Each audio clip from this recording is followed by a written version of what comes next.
Poin yang kedua, kalau seandainya laki-laki berpoligami, dia punya 2 istri, 3 istri, 4 istri misalnya maksimal 4, lalu maaf, dia berhubungan biologis dengan setiap istrinya, lalu hamil misalnya. Jelas ayahnya. Siapa ayahnya anak-anak dari semua istri? Jelas, si fulan. Kembali ke satu nasab. Tapi kalau perempuan punya 4 suami misalnya, semua tuangkan sperma, siapa ayahnya?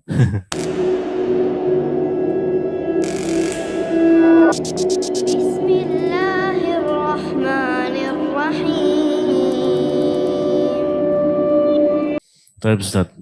Pertanyaan berikutnya Ustaz, ini masih seputar poligami Ustaz. Apakah istri ini juga boleh memiliki suami lebih dari 1?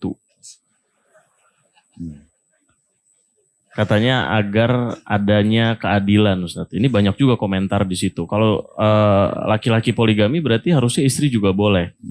Masih ada lanjutannya Ustaz. Dan mengenai poligami ini, kenapa banyak laki-laki yang poligami justru menikahinya itu gadis atau janda yang masih cantik? Kenapa tidak menikahi janda yang sudah tua dan butuh bantuan seperti yang dilakukan oleh Rasulullah SAW? Ini bagaimana Ustaz? Baik, malam ini masalah poligami ya. Tadi yang pertama potongannya? Yang pertama ini masalah istri boleh juga atau enggak punya. Kenapa istri tidak boleh poliandri? Kan kalau laki-laki lebih dari 1 istri namanya poligami. Kalau perempuan lebih dari 1 suami, poliandri. Kenapa poliandri nggak boleh dalam Islam? Poligami boleh. Alasannya karena memang yang pertama ya, pemberi syariat Allah Subhanahu wa taala menentukan itu. Memang Allah yang menentukan laki-laki boleh poligami dan dibatasi maksimal 4. Ya bagi bukan selain Nabi ya. Kemudian perempuan hanya boleh monogami, hanya boleh 1 suami. Itu tentu syariat Allah SWT. Dan tugas kita dalam Al-Quran dikatakan maka nali mu'minin wala mu'minatin idza qadallahu wa rasuluhu amran an yakuna lahumul khiyaratu min amrihim. Tidak layak orang yang mengaku sebagai mukmin laki-laki dan mukminah perempuan kalau Allah dan Rasulnya menentukan sebuah hukum mereka masih punya pilihan yang lain. Itu dulu poin. Poin yang kedua, kalau seandainya laki-laki berpoligami, dia punya 2 istri, 3 istri, 4 istri misalnya maksimal 4, lalu maaf, dia berhubungan biologis dengan setiap istrinya, lalu hamil misalnya. Jelas ayahnya. Siapa ayahnya anak-anak dari semua istri? Jelas, si fulan. Kembali ke satu nasab. Tapi kalau perempuan punya 4 suami misalnya, semua tuangkan sperma, siapa ayahnya? Hah? Bingung juga ya. Iya, siapa ayahnya? Makanya dalam syariat Allah Subhanahu wa taala dilarang keras menumpahkan sperma di atas sperma saudaranya muslim. Kenapa ada masa iddah? Perempuan kalau diceraikan 3 kali masa suci supaya memastikan rahimnya tidak ada tertinggal sperma mantan suaminya.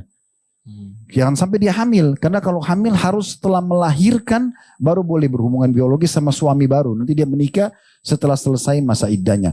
Iddahnya orang hamil sampai dia melahirkan.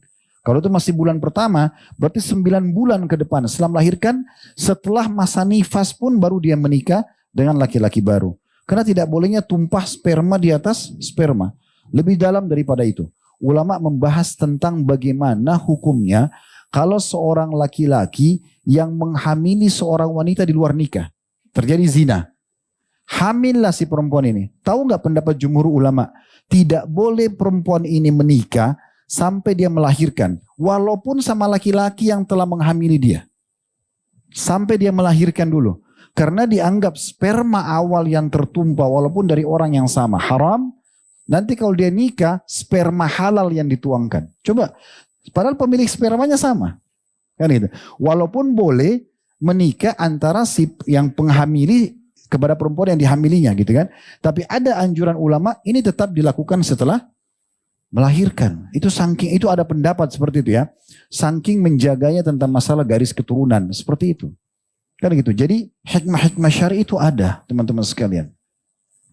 Juga dari satu sisi Allah Subhanahu wa taala memerintahkan ini tentu dengan hikmah. Allah lebih tahu. Allah memberikan potensi pada laki-laki. Allah membuat laki-laki itu punya tugas berjihad, perang. Kemudian dia cari nafkah. Dia mengantar jenazah di luar rumah. Ini kan banyak interaksi dengan alam luar. Maka supaya tidak kena fitnah, terbuka pintu poligami oleh mereka. dia sering safar ke sana, sering safar ke sini, kan gitu. Atau mungkin istrinya mandul, nggak bisa punya anak, atau mungkin ya kena penyakit, atau dan segala macam, itu banyak hal.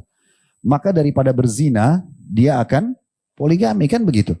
Jadi ini hukum Allah Subhanahu wa taala. Jadi kenapa perempuan tidak boleh? Karena hikmah-hikmah tadi. Dan Allah Azza wa Jalla juga mengangkalkan dalam Al-Qur'an, wala tatamannu ma faddalallahu bihi ba'dakum 'ala ba'd.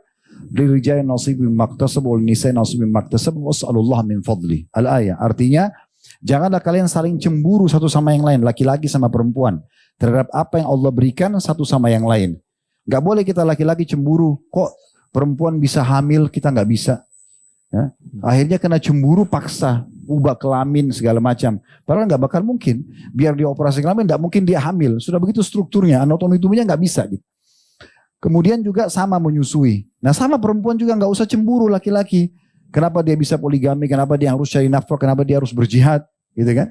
Waktu Aisyah bertanya mengatakan, ya Rasulullah, kami melihat jihad itu ibadah yang sangat besar pahalanya. Apakah kami wanita boleh berjihad? Kata Nabi SAW, kalian berjihad dengan jihad yang tidak ada pertumpahan darah, haji dan umroh. Dimudahkan. Gak usah ikut berperang, gitu kan?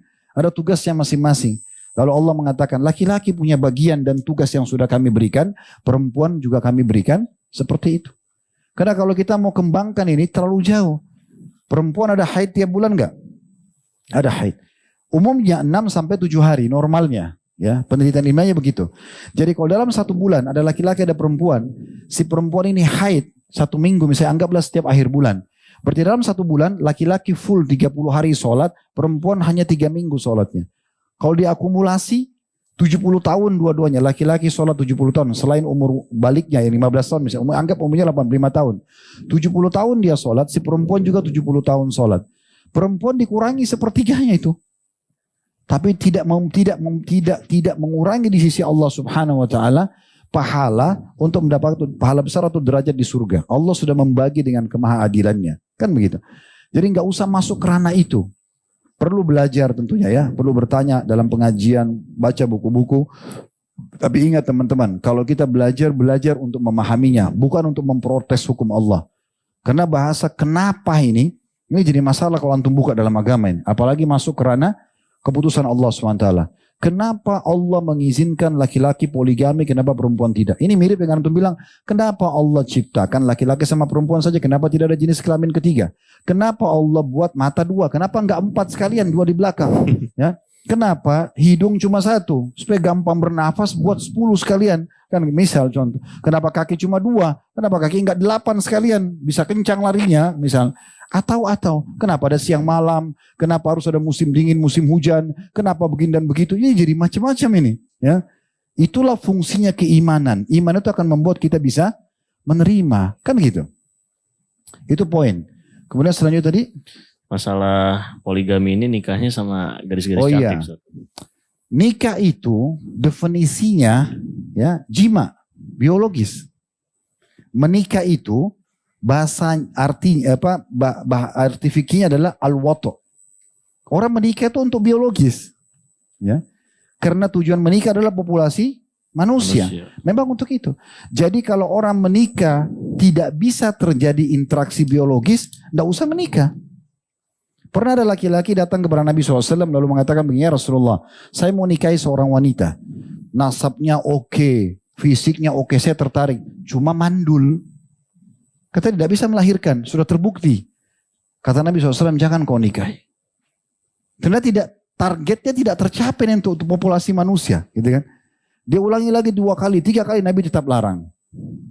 Suruh menikah dengan yang subur, gitu kan? Nah seperti itu, jadi ada tujuannya. Memang menikah itu biologis, tujuannya untuk itu. Jadi kalau terhalang biologis, maka nggak usah menikah. Kalau ada misalnya penanya ini, mungkin akhwat yang bertanya, kenapa orang yang mau poligami nggak nikahnya mau sama gadis atau janda yang cantik-cantik? Kenapa nggak sama nenek-nenek orang tua? Lah kalau nenek orang tua memang bisa biologis, kan belum tentu bisa, kan gitu.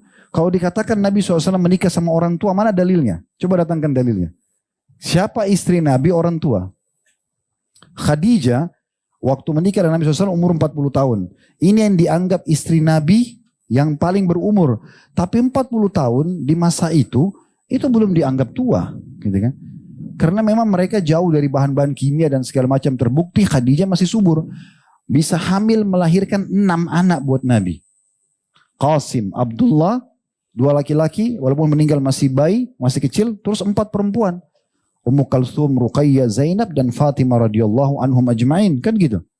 Setelah itu Nabi SAW menikah dengan janda, tapi Sofia, Juwairiyah, gitu kan.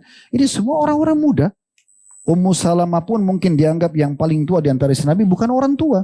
Karena waktu Abu Salamah meninggal, Nabi SAW menikahi Ummu Salamah bukan karena umurnya. Kalau seandainya ada janda yang tua, butuh bantuan, mungkin dia bukan butuh suami. Mungkin dia butuh bantuan makanan, tempat tinggal, kan bisa dibantu begitu. Bisa dibantu begitu. Nanti kalau dia nikah, harusnya nikah sama yang muda lalu dia nikah sama orang tua, dia nggak interaksi biologis. Ini ada hak syar'i yang tidak diberikan pada istrinya. Kan salah satu hak suami istri adalah memenuhi kebutuhan biologis. Itu tidak bisa terpenuhi. Belum lagi target pernikahan walaupun poligami sama dengan 1 istri atau 2 istri, targetnya sama. Punya keturunan muslim. Generasi kan gitu. Kan tidak bisa dicapai kalau dari orang tua. Kan begitu. Jadi seperti itu hikmahnya. Teman-teman sekalian. Ya.